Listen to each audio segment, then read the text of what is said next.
Welcome to the Purple Nurple, where someone twists my nipple until I watch The Shining. How are you, Purple? That's rude. How dare you sully my great internet username with your horrible jokes, you dickhead. Okay.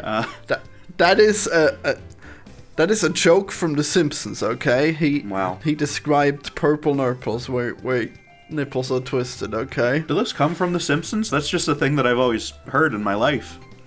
Well, I guess they just talk about life, but it's probably like 20 years ago that they first used it, so who knows, maybe they originated it. Okay. Yeah, so you're not a fan of my great new name? Damn. I'm not. No? I'm not. I'm sorry to say I'm not. Well, damn. Yeah. Well, maybe we'll only have 2 episodes. What happened to the Gerpel passage? I was looking forward to more of it, and it seems that it has been shamefully unlisted. What's up with that? It's been unlisted? He unlisted them? I didn't know that. Yes. What the hell? I'm gonna have to have a very stern talking to with him. Yeah, after you've directed 300 views this way, and now they're gone. Yeah, that's terrible. Oh no, my backup recording isn't picking up my mic. Hold up. I guess it's not a very good backup recording, but whatever. Whatever. It'll be fine. Yeah, that would be an issue. Yeah. We haven't gotten into the actual podcast. Whatever. It doesn't matter.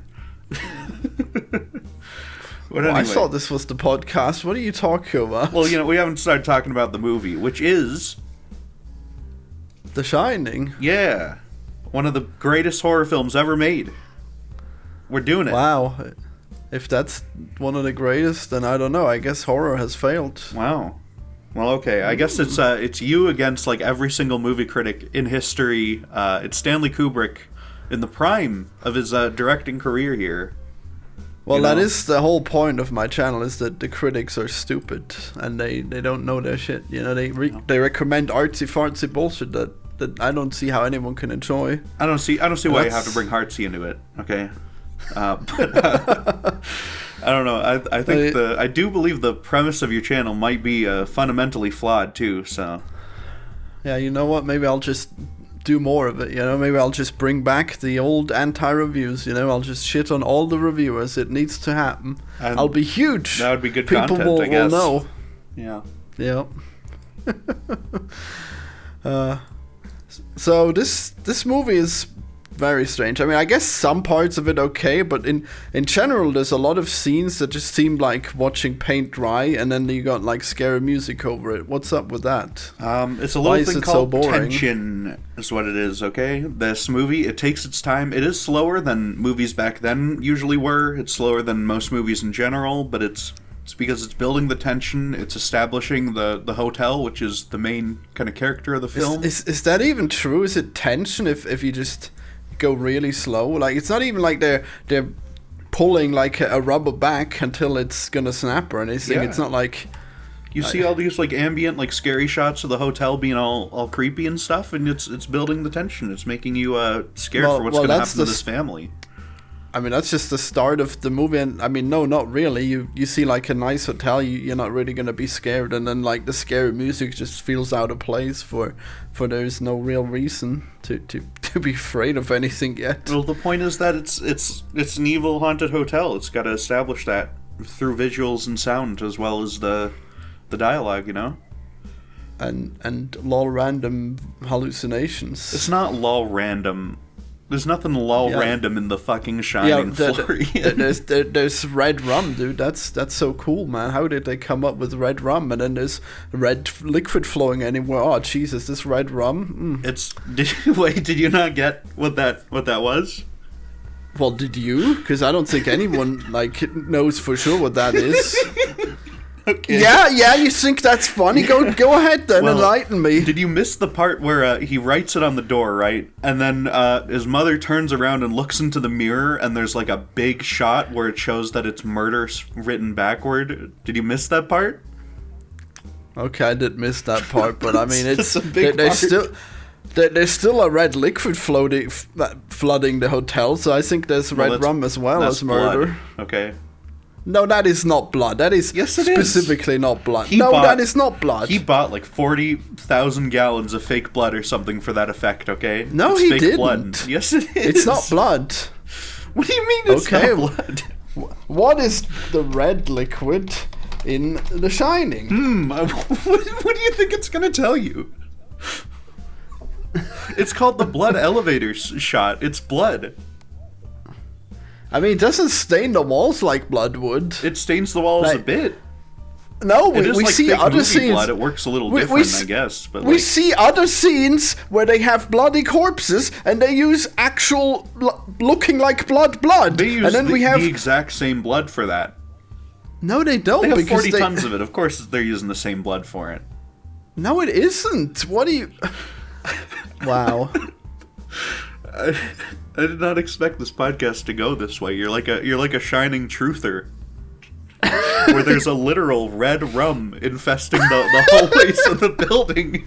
It's actually about like alcoholism and stuff. It's not about like this family who killed a bunch of people and then their spirit lingering on or anything. It's magical red rum that comes out of nowhere and makes you drunk. Yep. Okay. Sure. I guess there is a lot of drunkenness in the movie, I guess. That is a major theme, is the alcoholism. Yeah, magical drunkenness, even though he doesn't actually drink. He drinks. It's explained that there's no alcohol in the entire hotel and he can't leave, so there is no physical way he could be drunk. What are you talking about? Did you miss the scene where like a guy who isn't supposed to be in the hotel shows up as a bartender and starts giving him alcohol to drink? Yeah, that's a hallucination. No, it's like it might be, it might not be. Maybe he's 100%. Maybe it's just the evil of the hotel. You don't know. Dude, you're insane if you think that there's an actual guy who goes to the hotel to be a bartender. No, there's not. He's a ghost, clearly, yeah. But the ghost has real alcohol, does he? He might. Who knows? No, he might not. You don't think a ghost can make real alcohol? This isn't like specifically like a fucking Halloween cartoon ghost who can't touch anything. This is a movie. They're allowed to make the ghosts do whatever they want. I mean, I'm pretty sure that like any time there's a scene with a ghost, they don't actually have any physical impact. One of them spills shit on his coat and has to go in the bathroom to wipe it off and stuff. And then he's clean again. What a surprise. It's almost like it never happened. No, it's almost like the ghost. It's a ghost butler. He's good at his job, okay? Oh, yeah, okay. Or maybe he never did anything in the first place. You're insulting Delbert Grady and his abilities here now, and I think that's very distasteful. And he's supposed to be the guy who murdered his family, too, this ghost butler. And he says the N-word. He does say the N-word. I'd be surprised if he was efficient at cleaning this guy off, okay? Well, the thing is, he says his name is Delbert Grady, right? But earlier in the movie, when they're talking about the guy who killed all his family, that was Charles Grady. So it is, maybe this is all in his head, and he's mixing up the people. That could be a hint toward that, who knows? Yeah, he just has a different name for his friends. Hi, my name's Charles, but you can call me Delbert, like all my friends do. Yeah. Not Chuck. Okay, whatever. Sure. I don't know. I don't understand. I guess I can understand how you dislike this movie, but it's crazy to me still. I mean, like, there's so little happening in this movie. It's like shocking that this is like universally appraised to be a good movie when it's like, wow, he just went to the hotel and then like he went crazy. Wow, shocking. Yeah, I mean, it's a pretty simple story told very well. I mean, it's told very slowly and doesn't really make any sense. Like he doesn't have any reason to go crazy. Yeah, he does. He already hates his family. Yeah? What is it? He already freaking hates them, obviously. He's trapped in the hotel for like months on end and stuff, you know? I'd probably go crazy too.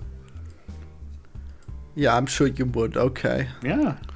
Yeah. It's also you're like gonna haunted. Chase him down with an axe. Okay, cool. Yeah, it's haunted. Whether literally haunted by ghosts or haunted by the ghosts of the past, or haunted by toxic masculinity, or the Native American genocide. Well, it's actually haunted by the Well, it's haunted by the kid who has The Shining. That's actually the explanation that we know. No, it's like, not. Wow, you got The Shining? He's the hero of the film, Florian. That's actually incorrect, because he is actually the catalyst of these events. He has the hallucinations before he goes to the hotel, so he's actually the cause of them. Well, no, he is not. He's not hallucinating. Yeah, he does! He's in school! He's in school, and then he sees the blood elevator and the little girls, and then he passes out, and that was before they go to the hotel. So all that shit is actually out of his head. First off, he's never in school, not even once, okay? That opening whole intro part takes place in their apartment. Second... Fine. He was in the apartment, okay. It's just... Big deal. Yeah, that's like... He has like a premonition-like sense, though. That's what The Shining does. It's, Is a future sight hockey? Is that the thing fucking Monkey talks about all the time? I don't know. Is it that? He has something. Wow. He has something like magic that lets him see the sport. future. Yeah, he's got hockey sticks that make him see the future. You'd have to... It's from One Piece. Yeah, okay. You'd have to ask him why it's called that then, I guess. I have no idea. It's a Japanese word, I assume. I don't know, whatever. I don't know. Beside the point. I guess so. Yeah, I gotta fill in the quota, right? It's not an episode of a true movie review podcast without random One Piece references thrown in. Yeah, I read something. Did you write in your review about hockey? Is that... No, I didn't. I don't know, I just brought it up. Who? Did you know this film was a metaphor for the moon landing? And it's a secret confession. No, that's nonsense. 237? There's like 237,000 miles from Earth to the moon. That's no coincidence. There's he's got the Apollo 11 shirt on. He's confessing to his work on the moon landing. The moon landing looks exactly the same as the visual effects in this movie. That's correct. It looks exactly the same as 2001: A Space Odyssey, which Kubrick also made. Wow. I guess it was all fake until now that we got Elon Musk and we still don't know how to go to the moon. It's crazy. It's true. It's true. I guess we never were able to go to the moon. Damn, that sucks. Yeah, not even once. What do you think of the characters in this great film, though? Which ones? The three main ones. Danny and Wendy and Jack. They suck. I'm sorry, but they are terrible. Which part of them is terrible? Be specific, please. Of course I was gonna cheat. Okay. You think I was it? Come on, man. Have some faith. Okay, like the kid is always the same. He's like always freaking out and doing the weird voice and not doing much, just sitting there. I mean, I guess he's like internally freaking out, and then there's hallucinations. And that's pretty lame. It's just like the one thing he does. And then the mom's always worried. And then there's always like real tinnitus music playing all the time with her. Wow.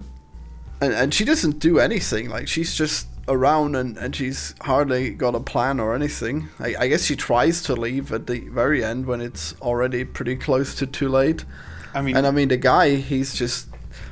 He had a plan to get work done, but then he never bothered doing any work. He just wrote the same sentence over and over. Well, and you'd think, oh, maybe he's doing that to get his typing really on point, but probably not, because he still sucks at getting his typing on point at the end. Yeah, he did. They got like a real person had to sit there and type all like 500 pages of that or something over the course of like months. Yeah, and he also went insane and killed his family, as you would expect. Yeah, that secretary on the set of The Shining, it turned real. But yeah, I don't understand your problems with Wendy here. Why, like, what sort of plan are you supposed to have for when your husband goes crazy and tries to murder you on this fucking hotel that's like a 3 hours drive through the snow away? I mean, she did have a plan. I mean, like, apparently she did anyways. But, I mean, it was pretty bad. I mean, like... Her plan was, like, keep the radio on. And then he just pulled, like, the little chips out of the radio. I mean, she could have at any point just, like, called the police if he was doing something bad. Like, like for example, when she had to lock him up. Well, okay, that was probably too late. He probably already destroyed the radio at that point. Yeah, this is. But damn, I these don't events know. happen in order in this movie. It's not a. It's not like I don't know, Memento or something. Whatever. It's not one of these non-linear movies, but yeah. Yeah. Well, I mean, yeah, I guess there wasn't really much of a reason, but I don't know. Yeah. It like, I just don't see the issues with this movie at all. Like the characters are all acting as they would because they're in like this, like already abusive family. Jack's been hurting the kid before and stuff. I mean, the kid is just super autistic and sits there and doesn't do anything. I mean, that's pretty boring for sure. Well, he does have like a psychic evil thing in his brain as well and stuff too. Like it's not easy. It can't be. Okay. Yeah. Wait, so that was... So we're acknowledging that, huh? Okay. Yes, it's in the film. You have to acknowledge it. It's literally... The film is named after the Shining. Right, but then if he's got an evil thing in his head, then wouldn't it make sense to kill him? No, it's not evil. That's just what I'm saying. It was I'm evil. just saying that offhandedly, okay? He's got it's frightening evil. Is what it is. Even though it does save his life. So does it? Yeah. How did it save his life? Helps him get out. Did it tell him to do the thing in the maze? It made him bring a knife in to help his mom and stuff. It made him like when he gets taken over by it, he warns her with the red rum thing. You know? I thought he was trying to kill her. That's crazy. No, he wasn't. Like, wow. I mean, I don't know. No. It's so crazy how they have him like there with the knife. Like he didn't need to point the knife upwards like he was gonna kill someone.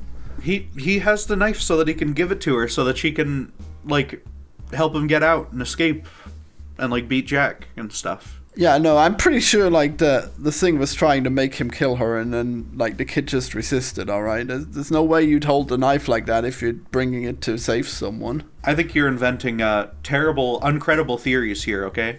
I mean, like, you really think he's bringing a knife like that? It's like, hey, Mom, I brought a knife. Here it is. He's literally possessed by like some fucking psychic being in his head. Okay. He's not going to hold it like carefully. Yeah, wow, that's cool. He can barely move. He's walking around like a zombie. It's almost like there's a big inner conflict on what should happen with this knife. Oh my god. You're just inventing fan fiction at this point, okay? I mean, he's the only one who's got magical powers, and then there's hallucinations haunting everyone, and that already started before they got to the hotel. I don't know, I think, like, Johnny probably had the right idea when he was trying to kill that kid. This is worse than the theory that Wendy is actually the crazy one, okay? It's even worse than that one somehow, and that's a pretty low bar. Good God. Wow. I mean, we know specifically he has the powers. What more do you need? You really think he's gonna be... You really think in a horror film, the guy with the magical powers is not evil? Yeah.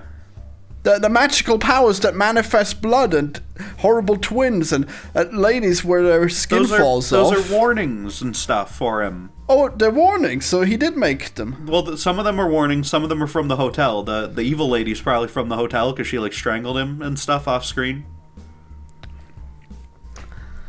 Yeah. I guess they do have power. The hotel is like, yeah, it's fucking... It manifests these things that, like, attack them and stuff. That's it in the movie. Especially the booze, I guess. It manifested that. And maybe that's how it all happened. Yeah, maybe he's blameless after all. He shouldn't have been made drunk by the hotel.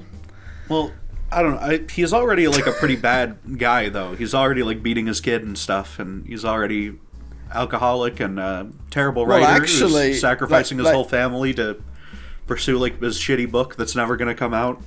Actually, she accused him of strangling the kid with no evidence, and then he started drinking, okay? Okay, which is more likely if you're Wendy, though, and you haven't seen anything weird in this hotel, that your fucking psychotic, alcoholic, like, husband is beating your kid? Or how can he be alcoholic? We specifically told her there's no alcohol. I don't fucking know. It's what like went in like a psychic rate. Like you would assume that it's the only other person you know is in the hotel before you assume it's a ghost. And then she like once Danny says, "Oh no, it was the spooky old woman in the room 237," she like changes her mind and comes to like tell him about that. And he goes, "Are you out of your fucking mind?" Like he's like terrible about it. Yeah, he's already drunk at that point. I guess so. But yeah, he's just not a good guy. She's driven him to drink, okay? He was innocent. God. And he was remorseful, even though he hadn't done anything. He's like, "Oh, I'm afraid that I might be a danger to you guys." Oh. And then she's like, "You touched the child, you monster!" Well, that's after he's tried to kill them, right? And he's clearly like just saying things to try to get out. No, it isn't. Yeah, that's the only time he pleads in the movie is toward the end when he's in the freezer. No, actually, he tells her that he had a dream that he killed them. Do you remember that? Yeah. And then the kid comes in with the bruise, and then the woman explodes and says, "You did this." Yeah, but he's just sitting there like catatonic for that scene. So. No, he's driven to drink by that scene. Well, yeah, you know. Well, yeah. But he's not. That's the start of the next scene, okay? Because we have a clear scene transition where he. Well, he specifically says that hotel. He specifically says that he started drinking because she's blaming him for what he didn't do. Are you taking a side in this movie where he tries to murder his family? I don't know. I think they're up to no good. He needs to correct them. Okay, are you going to start talking about white man's burden too? Good God. That came out of nowhere and didn't make any sense. What does that even mean? That's part of the subtext about the Native American genocide, okay? That doesn't make any sense. The burden would be to not do the genocide, right? Well, no, the burden would be having to be... The whole idea is that it's like, oh, white people are the only smart ones and they're the only people capable of running this planet.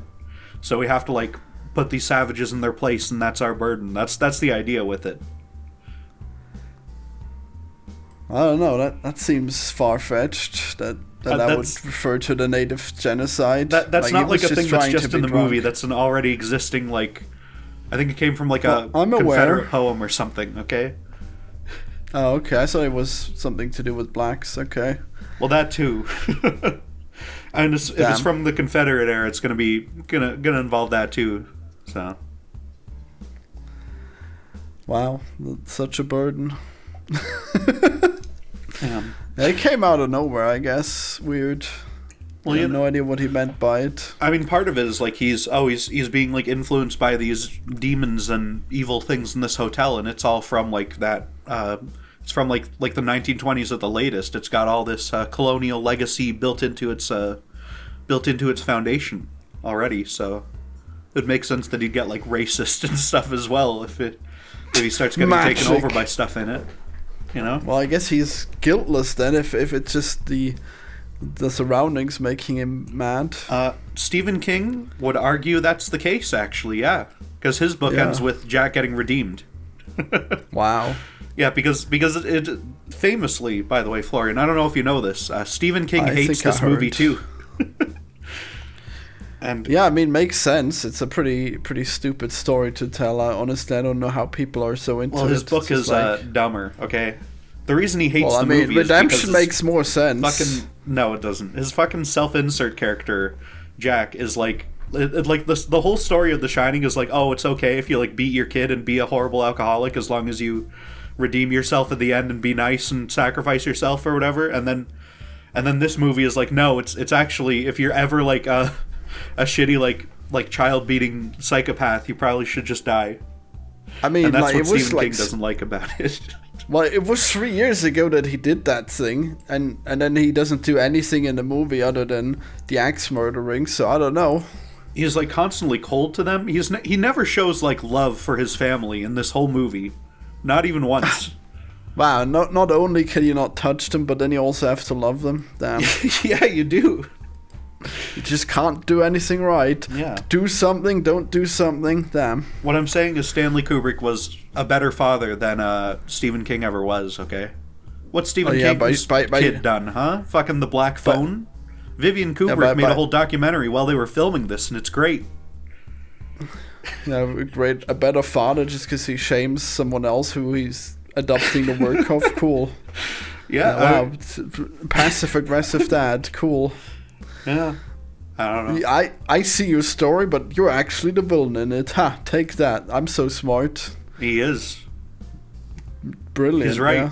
Kubrick's right about these things. Okay. There's like, I watched this with the commentary on. It's not Kubrick's commentary. It's from like some people involved with the production, and they were like constantly like, "Oh yeah, Kubrick, you started doing this thing," and it really pissed me off at first. But honestly, he was right. Everyone knows he was consistently correct on these things. And yeah, I want to talk about some of the anecdotes I got from this commentary, because some of them were fun. Oh, jeez. Fine. Okay, I saw that you've reviewed the movie, and then you've reviewed the commentary on it. Yeah. There's a bit where like the camera, because like the commentary is mostly by the guy who invented the Steadicam, which was used on Rocky. What does that and then mean? Used on this. It's like What's a Steadicam? It's like some gimbal like device that you have that you attach the camera to, and then it like makes it makes it so you can do like running shots and it's not all shaky and stuff. It like corrects for that. Yeah, that's why all the cinematography is so smooth. Well, no, they got way overused. That's not overused. They literally just wanted the movie to look like that. No, they constantly went after the kid on its tricycle. Like 20 minutes of the kid on the tricycle and the camera following uncomfortably close. It's so annoying. First off, they only do that like twice in the movie, okay? And second off, no, they definitely do it at least 4 times. You know the sound of that tricycle is like just the actual sound that it was making on set. Like they didn't add like a sound effect in post. It actually sounds that fucking weird and creepy as it's like rolling through the hotel. It's great. Yep, just wow, they're such bad caretakers. Like he's throwing the ball, the kid is riding the tricycle indoors. It's he crazy. Can ride his tricycle, okay? He's still him and that tricycle weigh less than like a person walking around, okay? Yeah, but the wheels are harder than feet. They're made of plastic.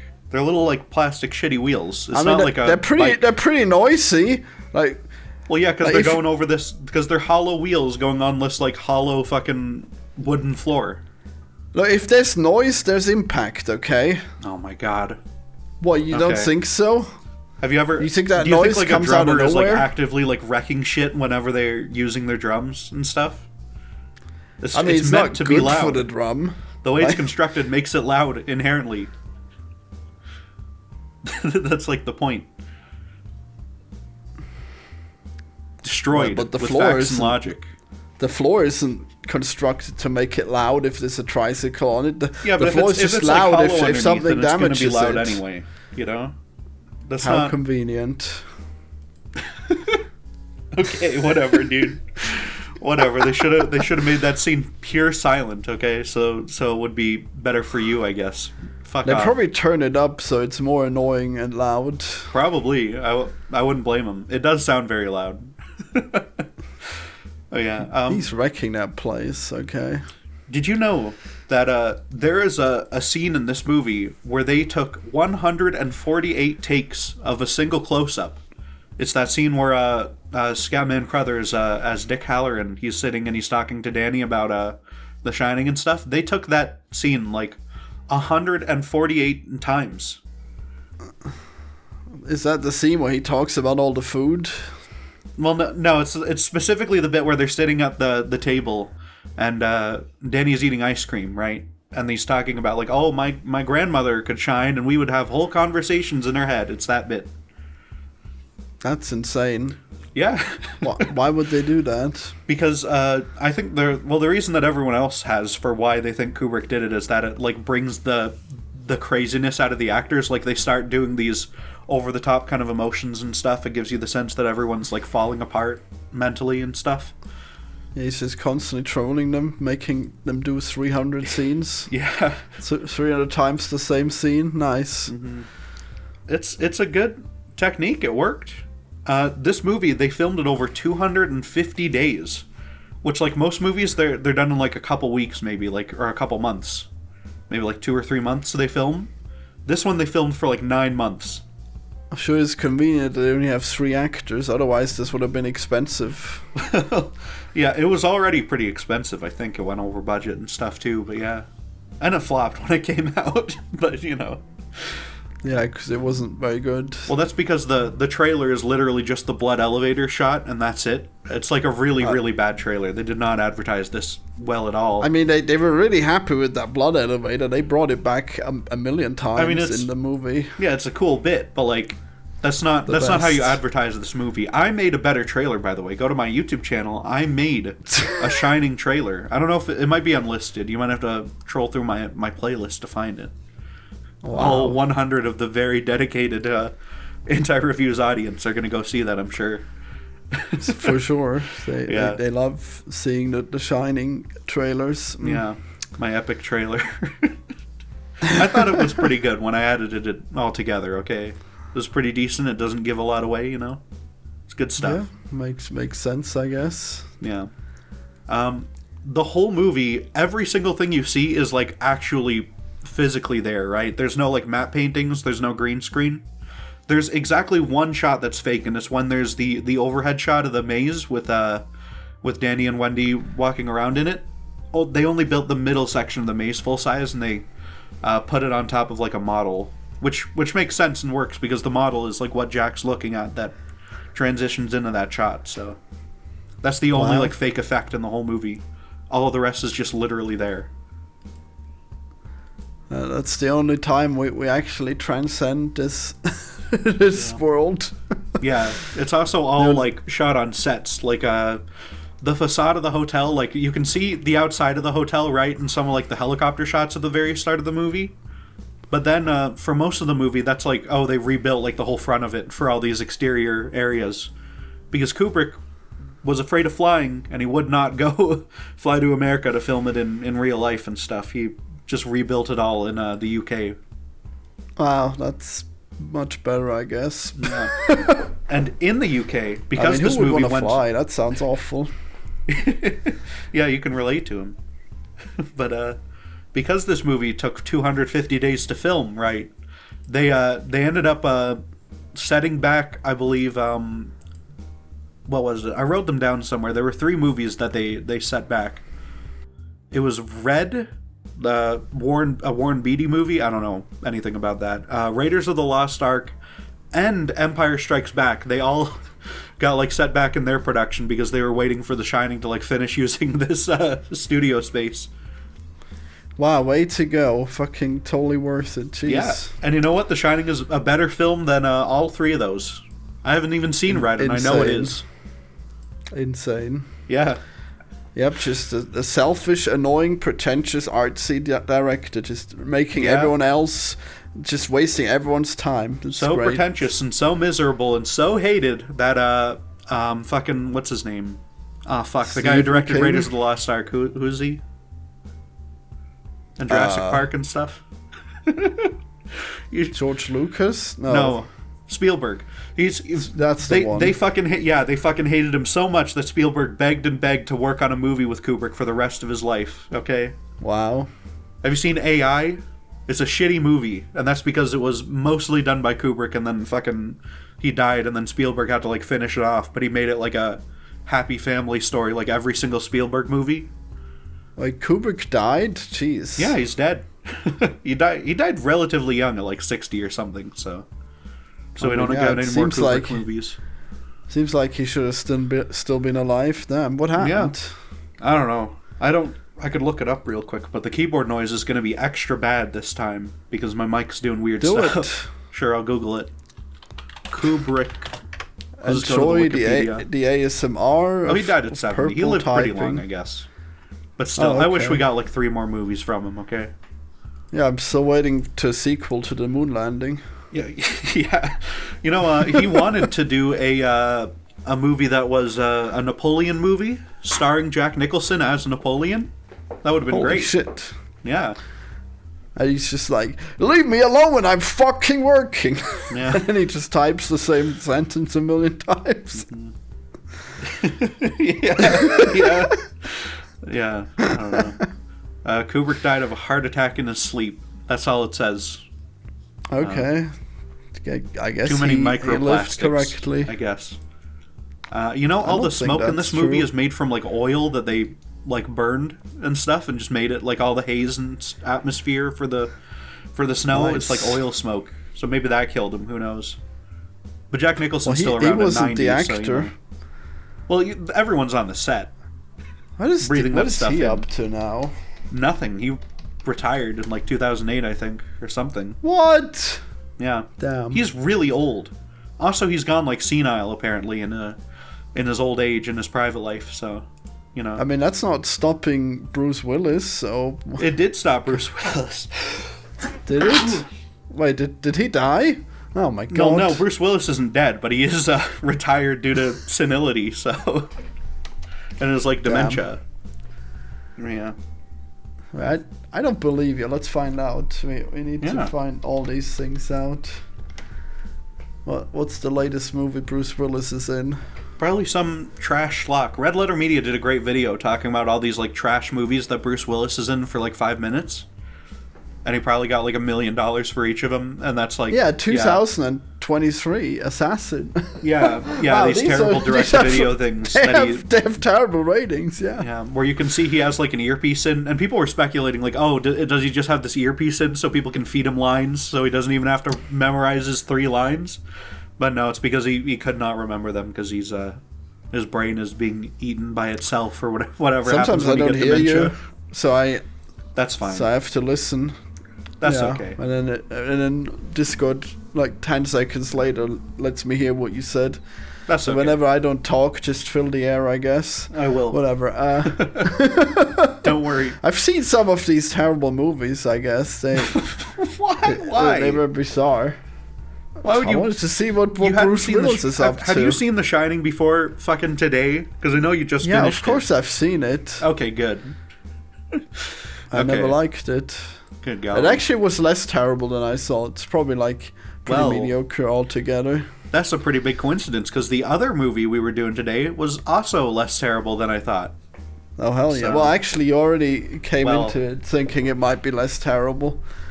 I didn't come into it thinking it would be less terrible. I thought it would actually be really bad the whole way through, but only about 6 hours of that experience were bad, so. Oh, okay. Damn. Yeah. Okay, well, I mean, like, we originally started off saying that you would tell me all the good and the bad scenes in it, so we'll see how I that took happens. extensive Hobbit notes, okay? We'll see. Hell yeah. We'll see. Extensive. Yeah, everyone get ready for the brilliant second episode of the Purple Nurple. Yeah. the series finale. Yeah. Wow. Yeah. But we'll see. The Nurples will be very sore for a long time, we can't come back and keep doing this. Mm-hmm. Did you know that the Steadicam operator on this film, he points out in the commentary that he absolutely, definitely did not get even a little bit horny in the scene where there's a naked woman in the bathroom that Jack is like dancing with. Wow.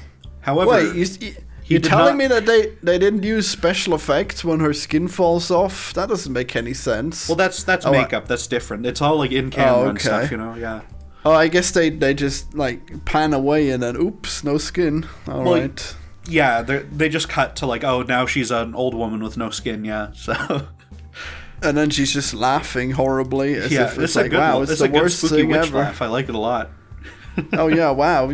Oh, you touched me, you fool. Haha, you were fake horny all along, and now your horniness is turning into disgust. Ha ha ha ha. But I wanted to point out that he pointed out that he was not turned on at all by this scene.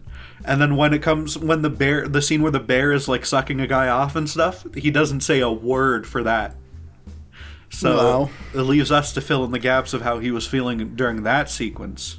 Yeah, I love how you're insisting that this movie isn't all random when you have a bear sucking someone off. Look, that's you know what cool, that man. is? That's straight out of the book is what that is, okay? There's a scene in there's a whole subplot in the book where there's like a guy who has like a BDSM slave who dresses up like a dog or some shit.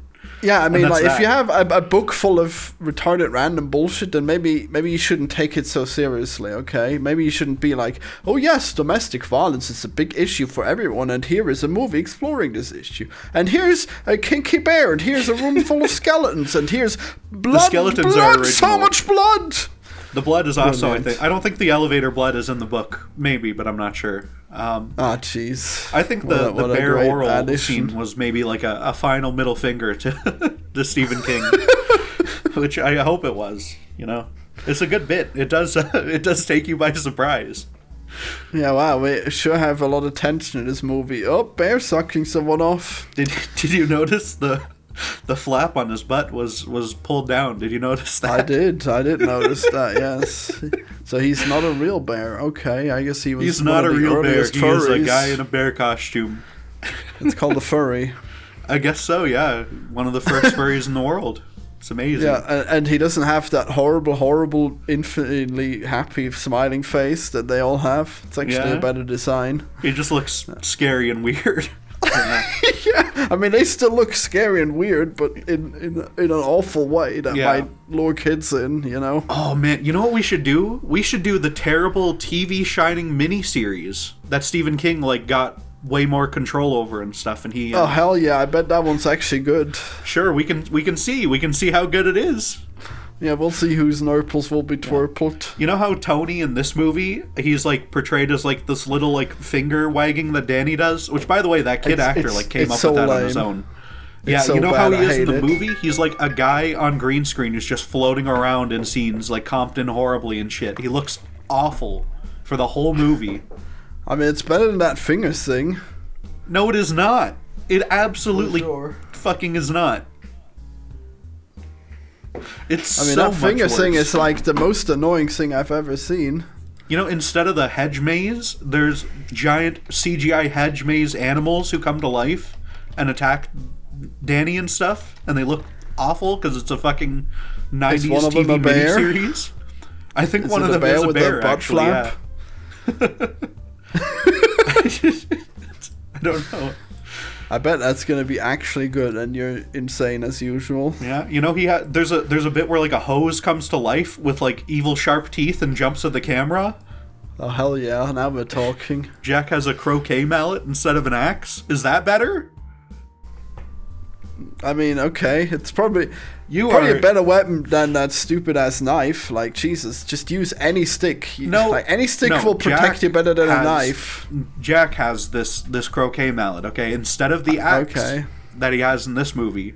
That'll still kill you, okay? Oh my fucking god, you are the contrarian. You are the contrarian. It's evil. I mean, it won't get you through the door, I guess. You're evil, okay? You're gonna get locked up in one of these mental boxes just like Danny does in the Shining sequel, Dr. Sleep. Wow, are we gonna do that one too? Sure, fuck it, we'll do the whole Shining verse, I guess. Dr. Sleep is like a halfway decent Stephen King movie that then turns into Shining nostalgia bullshit at the very end. So, yeah, we could do that. Wow. I don't know. I have it on Blu-ray. Even though I don't really like it that much, but it's fine. Well, I got it on Blu-ray and then I watched it, and I didn't know I wouldn't like it very much, so, This is why I pirate every movie now. Brilliant. Yeah. I only buy the ones that are good. What a criminal. How could you? Oh, yeah? Which official source did you watch The Shining in, huh? The Kubrick Foundation is bleeding money because of you, okay? It's crazy. That's fine. Yeah, I may have seen it on Netflix, you don't know.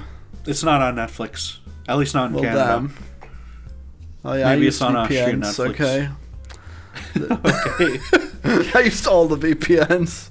Sure. Okay. I believe it.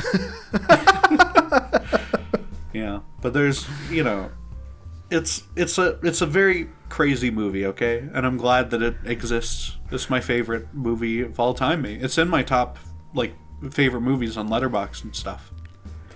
I mean, it was less boring than I thought, I guess. There's a whole hour of watching paint dry, but then there's chases with axes, which are somewhat interesting. I don't really care about the characters, and I'm fine with them dying, so there are no stakes, but I guess at least something's happening on screen. Give me one scene that wastes time and isn't any good. One scene. Excuse me? Wow. Yeah. Tell me. Where to even begin, man? there's probably like 5 different scenes where Jack is throwing a ball at the wall. Okay. There's one scene where Jack is throwing a ball at the wall, and that's still there's definitely more than one. That he's already like bored and procrastinating and not even working on his stuff. You know, that illustrates a lot about the character and where he's at in that moment of the movie. Yeah, I love how we're just so there. We're like so stuck with these characters for the entirety of these 5 months, and they got nothing to do in their life, you know. We just see them do like their minute bullshit, you know. Wendy's like she's like fixing the boiler and whatever, you know. They're doing stuff. Yeah. She's the only one doing the work, I guess. She is. That's part of the point. They Jack's fucking her on his ass writing this shitty book that's not even real. It's just the same shit, you know. I should take off 5 months just to work on my games. Okay. Just write the same code over and over again. All work and no games makes Florian a dull boy. Yeah, yell at everyone who comes in the door, you know. Yeah. That's why he had them do that, right? Because he was so fucking crazy when he's like, oh, when you hear me typing, or when you hear me doing anything or whatever the fuck I'm doing in here, you do not come into this room. Like, it's so good. He's like completely fucking crazy in some of these takes. And that's why they were doing them like 20 or 30 or 50 times each, you know? It's great. Wow. Yeah. Wow. He's such a brat in those. He's just like screaming at his wife. Yeah, cool. Yeah, he's the villain of the film, some would say. Yeah.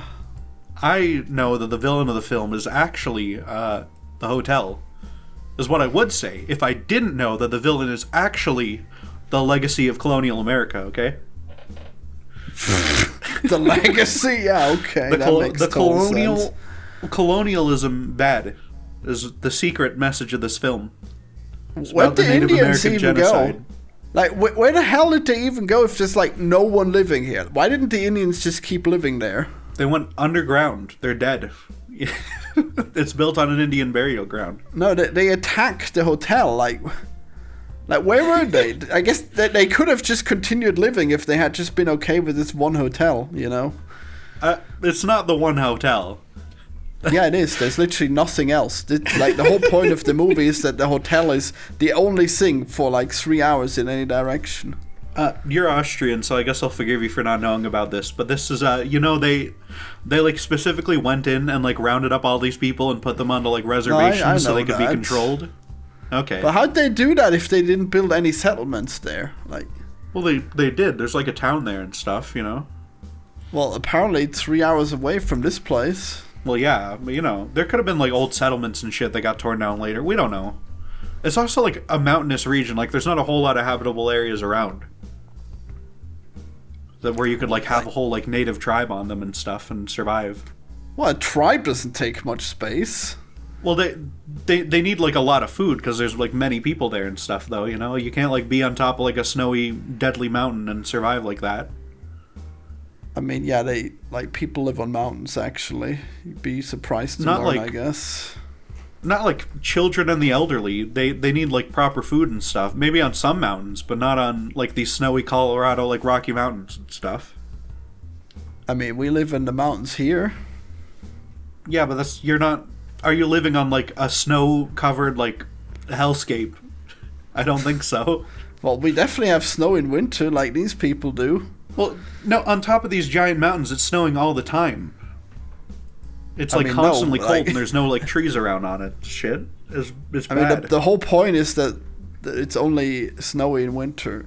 That's why he's there in winter. Well, yeah, but that's in, like, the lower parts, and those areas are, like, paved roads and stuff. Like, they're obviously well-traveled by people. I mean, they're very not well-traveled. There's hardly anyone there. If they built a literal, like, full-ass resort that has, like, plumbing in it and stuff, there's, like, people there, okay? I mean, you can have plumbing. The water comes out of the ground, actually. Okay. Like, the mountains actually produce the water. You may not have noticed that, but, like, the water actually comes from the mountains. I'm shaking my head in real life. What are we even talking about? I don't fucking know. We got on this stupid tangent. Genuinely just terrible, but yeah. We must know about this plumbing. It comes from the mountains.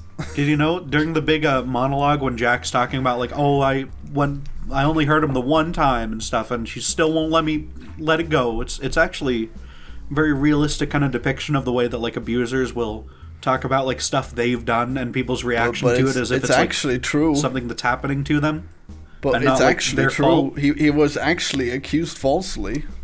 Well, he was accused falsely the one time, which he immediately like goes back on and like tells him like, oh yeah, actually it's it was the spooky lady. That happened before before the rant. Yeah, I know, but it's he's like so upset about it and stuff as if like he should not like be. Well, a decent like guy who wasn't also abusive would go like, oh yeah, that's actually kind of understandable.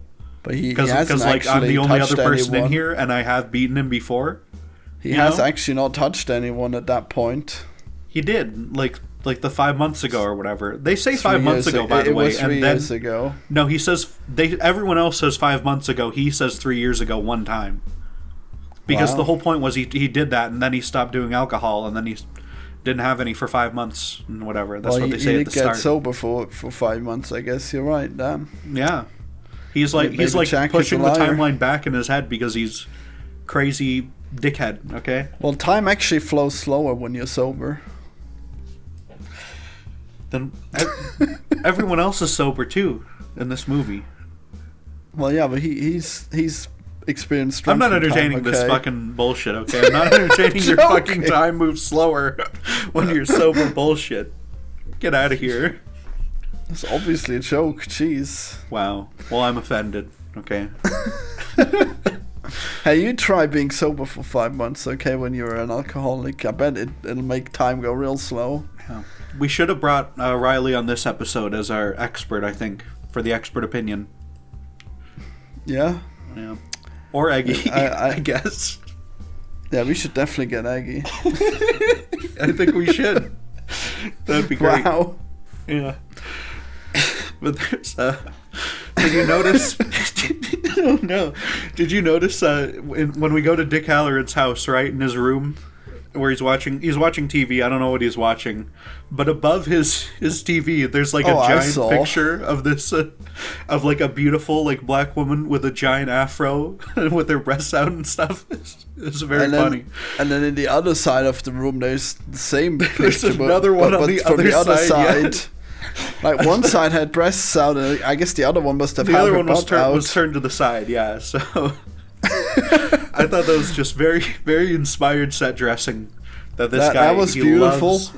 but that was a terrible scene because, like in that scene, in that scene he watches TV and then the TV says there's a snowstorm, and then the most awful, over the top fucking scary music plays, and he is in sheer shock at the fact that there's a snowstorm. Okay. Did you miss the part where it like cuts to Danny like shaking and spitting in the bed and stuff? They're doing The Shining. They're psychically communicating in that scene, and that's when Dick's like, or when Danny's like, "Oh, you got to come and help me and put a stop to this and stuff." And then for the rest of the movie, Dick he's riding, he's going on the plane, he's driving all the way to get to this hotel, and then he gets there and he fucking dies. It's very good. I love how he's the only guy who dies. That's some good climax right there. Wow. I believe on the kill count show, when they calculated it, they counted all like the dead girls and stuff too. So there is like a higher kill count than just one. But yeah, you do only actually see one guy die in this movie. Oh my god, the dead girls? What are you talking about? Who even killed those? The Mr. Grady. Those were his daughters. Mr. Grady even real? Because we know that apparently Jack was the only groundskeeper who murdered everyone. So did he have the daughters instead of the boy? Because we know that Jack was here in 1921. Well, that's true. I mean, part of it is like the hotel like kind of takes these people and it sort of repeats the history. It brings it all back around. There's probably a lot of families in this hotel who have killed their whole family and stuff, you know? I guess time really isn't linear after all.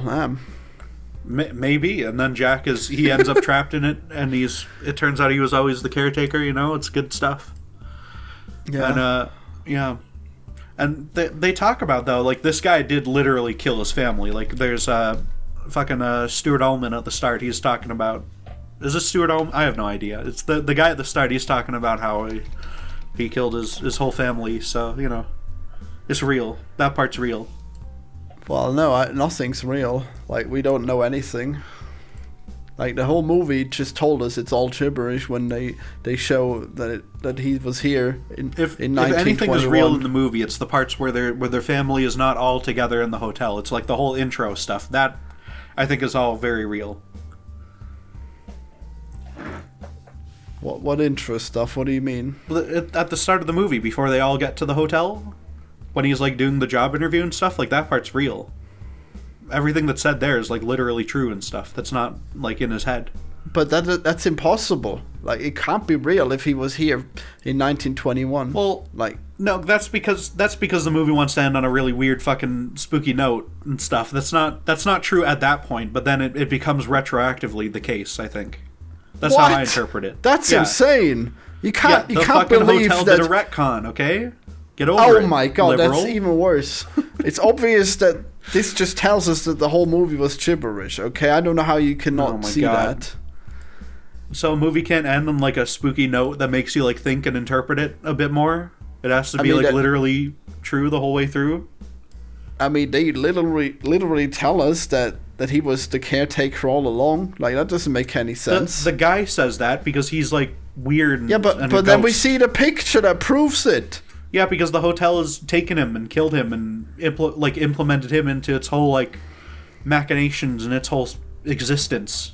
He's become part of it because it took him over. That's what the movie's about, if you didn't notice. And they just made it, like, literally insane. true as well to line up. I mean, it's insane to think that the... Wait, are you saying... Wait, so are you saying that the hotel just made up this image of him, or are you saying that the hotel now made it so that he's lived in the past as well as in the present? Yeah, I think there's, like, timey bullshit going on in this. I think it's possible. It's my interpretation anyway, that it, like, put him in there throughout the thing. Or you can look at it metaphorically, and maybe, like, just, people like Jack, these, like, evil, like, father figures who think they know what's best for the world, for the natives, for their family and stuff, and they're just, like, abusing them the whole time. And that's, like, the figure that has existed throughout history for all time. You can look at this movie a number of ways, because it's not, like, made for children to, like, watch and then forget about the next day. That's what you get when you watch, like, real films. Yeah, you don't know what the fuck happens because they had to pull out some bullshit at the end. Cool. I love when that happens. It has, like, ideas under the surface, maybe, that you can look at and examine a little closer if you want to get more out of the movie. But there is also, like, a pretty simple, like, literal storyline about a guy who goes crazy and tries to kill his family, and then the family escapes. And that's also, like, told pretty well.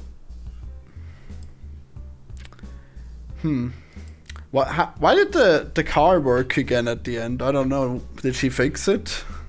I don't think the car... They got in Dick Halloran's car, because he brought it. Oh, did he have one of the Sidewinders too? Maybe? I don't remember if he had one of those at the end or not. But they took his, yeah. And that was a different one. I guess that makes sense. Broken one, yeah. I mean, that makes sense because it was outside, so yeah, I guess I understand. I'm like, what? When did she fix that? Yeah.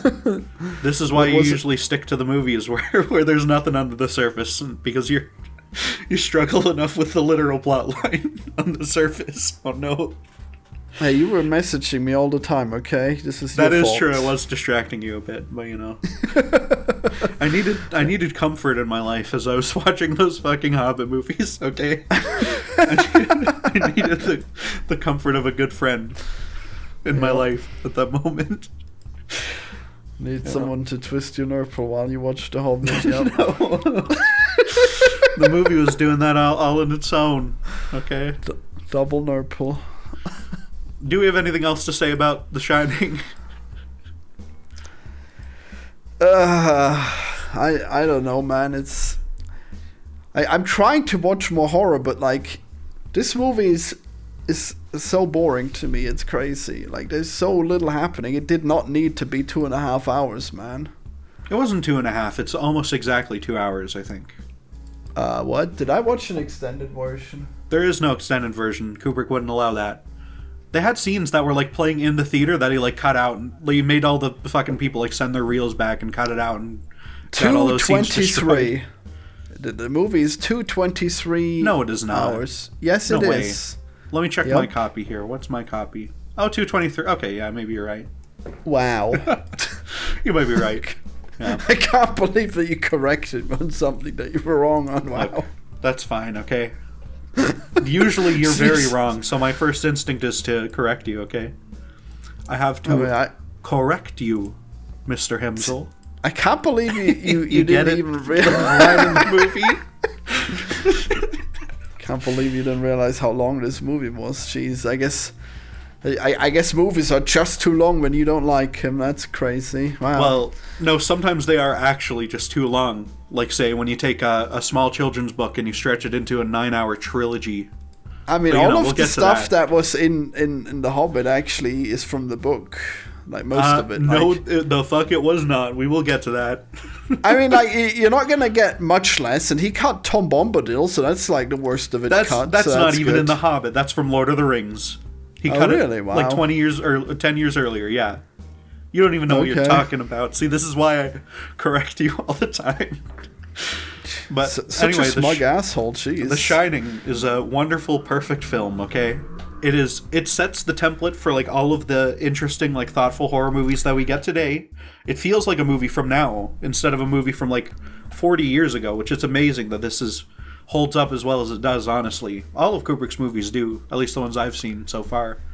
So, yeah. Still impressed. If you watch the movie, maybe watch it without the commentary, because, honestly, these guys were distracting. The Steadicam guy...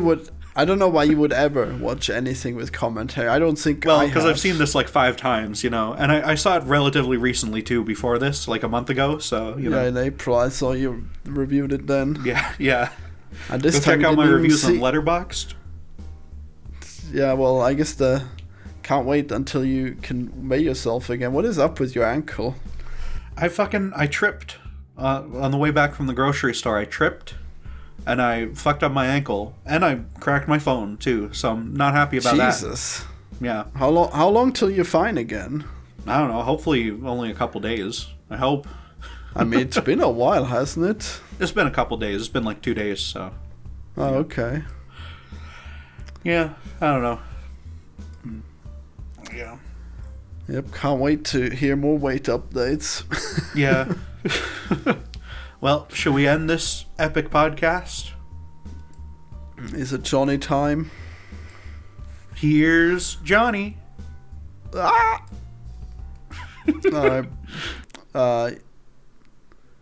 I'm gonna come up with something smart to end this on. Don't you worry, okay? Definitely happening any moment. Shit! He's already ended his recording. No! Alright, bye.